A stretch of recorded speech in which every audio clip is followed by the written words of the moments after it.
Thank you. I'm Shannon. I'm here for The Gist. I'm speaking with Immaculee. Now, Immaculee, you've had such an amazing, incredible journey and one of the most inspiring stories that I've ever heard. Can you bring us back to your life in the year of 1994 and let us know how everything changed during that Rwandan genocide? Wow, everything changed. In 1994, a genocide happened that took away my entire family.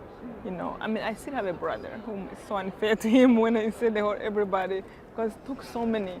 Like 99 of my whole family was killed. My mom, dad, brothers, uncles, aunts, and grandma, grandpa. It was just a disaster. So from before where I had everything, at least everyone I loved, and then all of them go, and this have been such a lot of changes in a big way. So Okay, now to be able to survive through something like that, there had to be something more that was carrying you through this journey. And can you tell us how your faith played a role in this? it was everything. We used to think, our parents are taking us to church even when we were tired. But thank God for that. I would not have had anywhere to draw strength if I didn't know that. So my faith was everything. So I was in a bathroom of 3 by 4 feet with other 8 women. So we couldn't talk. You couldn't go to church. You couldn't call anybody. It was all within you. So one last thing I got from my father was a rosary he gave me. Out of my handbag, nothing I brought, only the rosary my father gave me. We were just outside, and then he handed it to me. He said, "Go," and I left. So when I looked at that rosary, I just felt this was everything for me. So I started to pray. Then the fear, the anger, they're killing you. The human part is like, why? Why me? And how can they do that? So I would pray and not be able to pray until really actually things got worse. That's when I started to really pray. So by the time they almost got us, there were a group of 400 people. We are in this tiny room, and they came to search. So when the whole thing started, the government gave order to kill everybody of my tribe. So they went to public places like churches, stadiums. They killed people. They throw grenades inside and the churches and outside. Then they started to go out and search home by home. So when they were searching this first time, there were a group of 400 people. The only thing you can hear in your heart was, "This is it. They're going to find me. There's nothing I can tell them. They can let me go." And they're here. There are so many. This is a 4-bedroom house. There's nothing I can hide in the next room.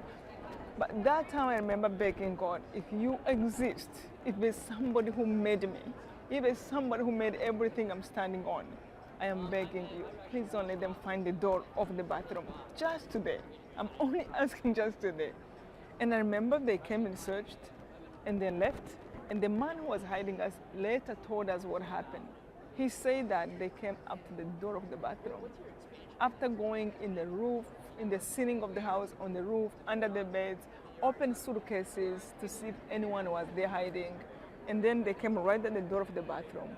Before they opened, they said, "You know what? You are a good guy. You can hide these bad guys." And they turned around and left. That was the first time. Despite I was a Catholic all the time, I prayed, but I realized many times people are like that. You have faith, but not really.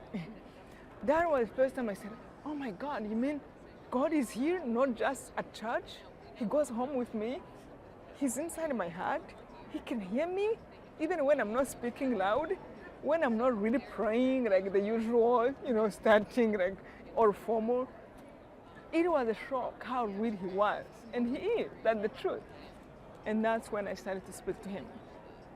So after the Rwandan genocide, can you tell us how you began your journey of forgiveness? I'm imagining it was so challenging, but I know that with your faith and others that helped you through, can you let us know how that went?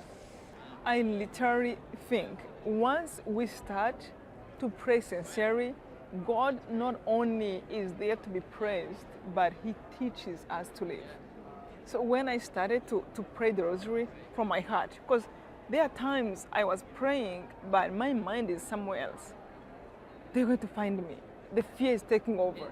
They're going to rape me. They will cut my head. How that can happen? And you sing Hail Mary, full of grace, but the other voice is playing. Our Father who art in heaven, but oh my God, what's happening? When am I going to get out? And that's sadly many people pray like that. You got to pick up your children, you pray Hail Mary, but your mind is somewhere else.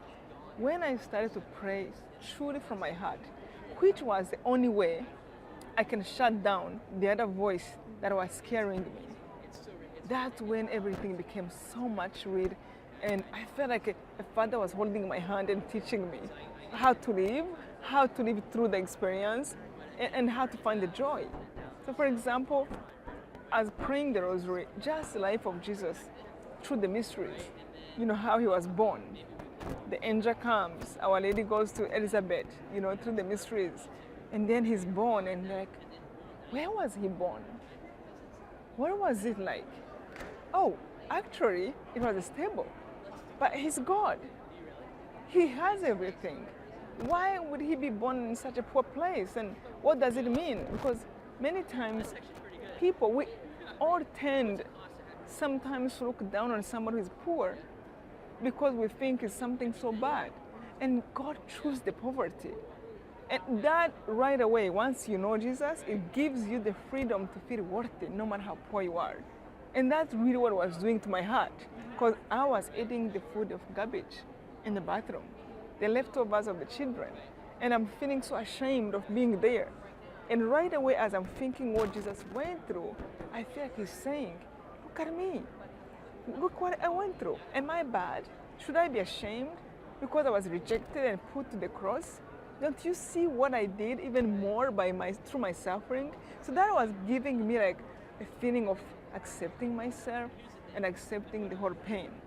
So it was really like holding my hand, like teaching me, don't worry, don't let the enemy show you are bad because you think you went through this, or you are hated, or you are nothing, you are worthless. You are everything. And look what I went through.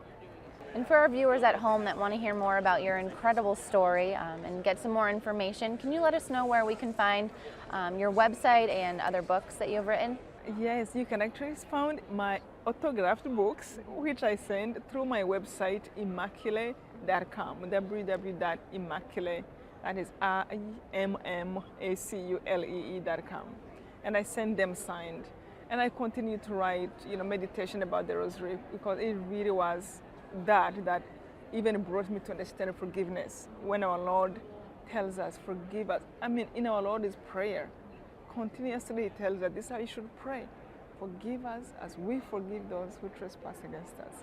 And that repeating over and over became, okay, I'm ready, I'm willing, help me out to forgive too.